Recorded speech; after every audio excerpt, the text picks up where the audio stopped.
Democracy, ladies and gentlemen, is being threatened. And who's threatening democracy? The Democrats.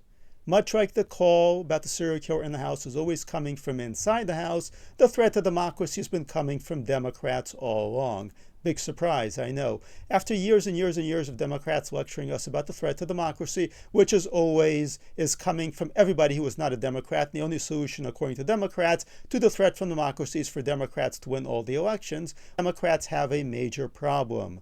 Because after they rigged the Democratic National Committee primaries in order to elect the one candidate who was absolutely not qualified to be anything, Joe Robinette Biden, they discovered that they had a major problem because after facing his first actual test in an actual debate, managed to have the same performance of a slightly warm bowl of salad dressing. That's a bit of a problem because we still have certain vestiges of democracy, like the fact that everybody, including the illegal aliens, can actually vote in presidential elections, and much of the country was watching, and that part of the country that wasn't watching watched the clips afterward, and Democrats suddenly panicked. They didn't panic because they had put up a nominee who was completely incapable of performing the job, nor are they panicking at the fact that this particular man, Joe Robinette Biden, is currently running the country in what's left of the free world. No, they're panicking because after lying to the entire public about how sharp and how amazing and how incredibly focused Joe Biden is, it turns out that Joe Biden is not only out to lunch, but the entire public, the entire nation, the entire world can see that he's out to lunch. And suddenly, for the first time, all the lies and the stories about cheap fakes were falling apart. Naturally, Democrats did not accept responsibility for lying to the American people. Instead, they began claiming that there was some vast conspiracy by Joe Biden's inner circle that could never have possibly been penetrated by anybody, say, watching videos of a confused Joe Biden mumbling, rambling nonsense and wandering around, which he has been doing for the last 3 years. But yeah. I'm not an intrepid reporter for NBC News, CBS News, or the New York Times, whose former executive editor claimed that there was a veil of secrecy and a massive cover-up that nobody could have possibly penetrated except the vast majority of Americans who had already been polled over and over again as saying that Joe Biden has mental problems and is unqualified to be president. Now, the problem that the Democrats have is that the entire public is now well aware of this, and there's no longer any way to hide it or to censor it. So immediately the Democrats jumped into action and affirmed democracy by immediately demanding that their candidate, the one that they had democratically selected or democratically rigged the Democratic primaries for, immediately step down in favor of somebody that nobody had actually elected. At one point they did propose a brilliant idea of a mini primary or a rapid primary or some sort of session in which Taylor Swift and Oprah and members of The View will sit around and decide which particular Democrat should be the nominee, because isn't that how American democracy works? Taylor Swift, Oprah, and the cast of The View decide who's going to be the next president of the United States. That's democracy as far as I'm concerned.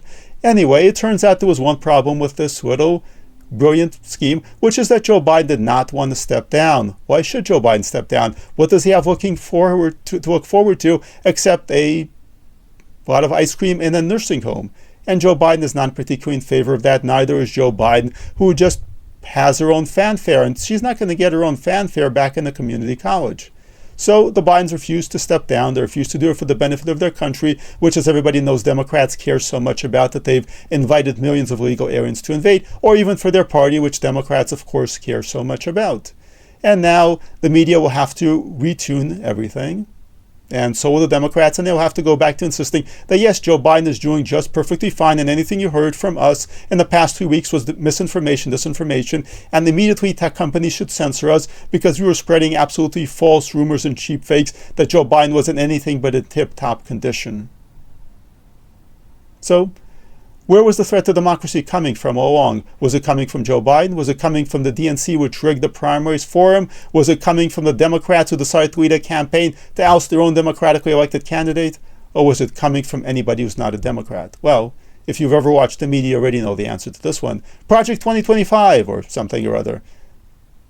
The reality is, of course, that democracy is threatened by Democrats who take great pains to keep anybody else from running, and who today are absolutely unashamed of the fact that they lied to their country because, according to them, the means always justify the ends. When they were worried about the collapse of the Biden campaign, it wasn't because they had an unqualified nominee or because they were concerned about the country. They were worried that they were going to lose an election. According to Democrats, democracy and upholding democracy and protecting democracy means making sure that Democrats win all the elections.